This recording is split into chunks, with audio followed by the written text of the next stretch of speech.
Bonjour à tous et bienvenue sur la chaîne Qui va vélo. Alors déjà, merci pour les 1000 abonnés, on y est maintenant.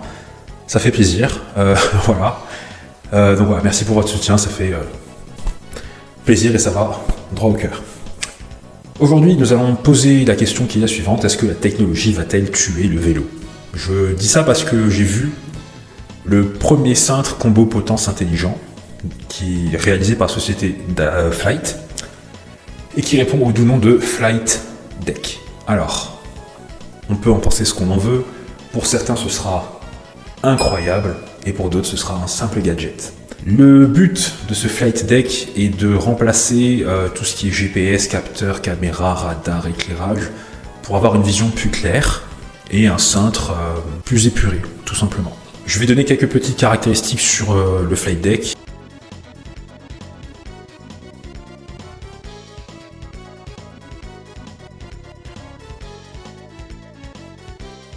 Ce projet me rappelle quelque peu la société Speedex qui à l'époque avait fait un financement participatif pour déployer ses vélos et ça avait plutôt bien marché au début. Puis malheureusement ça a tourné en eau de boudin parce qu'ils n'ont pas su livrer les gens à temps et le vélo était prometteur avec capteur de puissance intégré, GPS intégré, etc., etc. Un vélo complet, très connecté mais qui malheureusement a connu une mauvaise tournure tout simplement. Donc après ça a été problème judiciaire et financier pour la firme chinoise Speedex.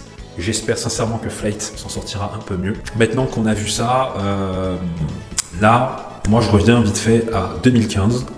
C'est l'année où j'ai commencé le vélo. Tout le monde était en patin, groupe mécanique. Les groupes électriques, c'était pour les professionnels et ceux qui avaient vraiment les moyens de se les payer, les groupes électriques. C'est une époque où tout fonctionnait plutôt très bien. Et voilà, c'était assez simple. Le 11 vitesses, c'était le Graal.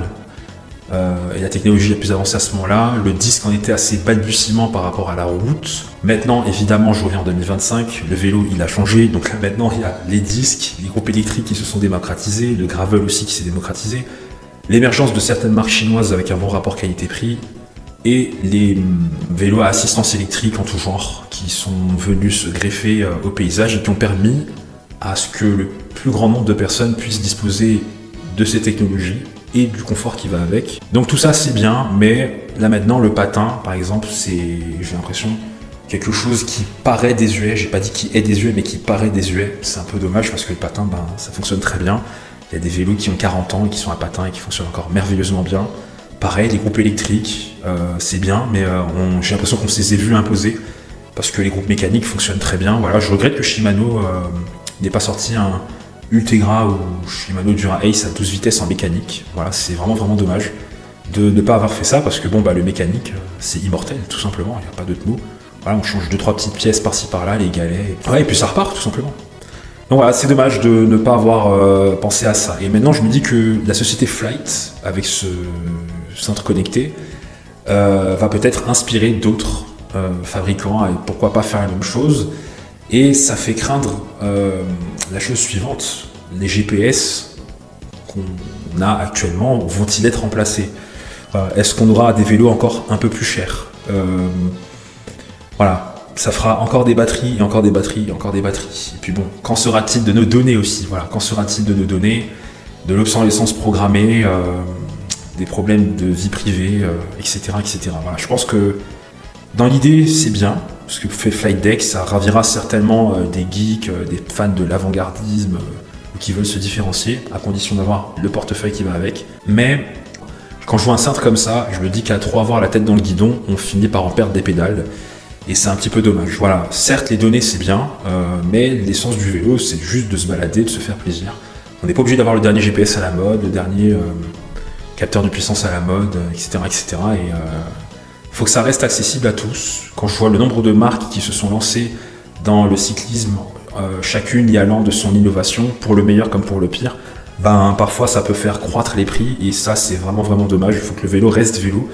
C'est pas une loterie où chacun y va de sa technologie pour se faire de l'argent dessus. Alors oui, bien sûr, le marketing, le commerce, tout ça, c'est comme ça que ça fonctionne, mais à un moment, il faudrait que le vélo soit quand même préservé de tout ça parce que ce serait un petit peu dommage là, de rendre des vélos complètement électriques alors qu'en réalité la partie mécanique du vélo c'est ce qui fait son âme, voilà.